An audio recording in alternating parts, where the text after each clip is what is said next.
I'm giving away 5 free memberships with a copy of my book, Fork in the Road. It's how to become a chef with or without culinary school.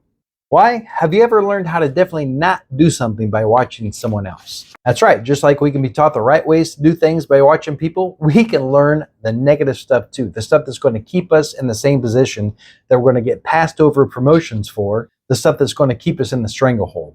If you've ever had a dream about becoming a chef and you've been in the industry 1 year, 2 years, maybe 3 years, and you're not quite where you thought you would be, maybe you could use a little help. And that's what I'm here to do. I've started a mentored apprenticeship program for the culinary arts. Like I said before, I'm giving away 5 free memberships with a copy of my book. What is that? It's where we get together once a week to talk about the issues you're having on developing your career, about advancing your career, about becoming and being as successful as you want to be in the professional kitchen. I do understand the importance of a structured education. It's not for everyone. I've got my bachelor's degree from Johnson & Wales University. There's no sponsorships here. And I taught culinary arts as a chef instructor for over a decade.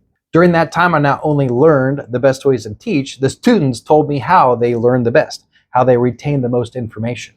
I've been a chef for 25 years and I truly want to help out. I want you to be as successful as you want to be in the professional kitchen. Let me know if you want in. Peace.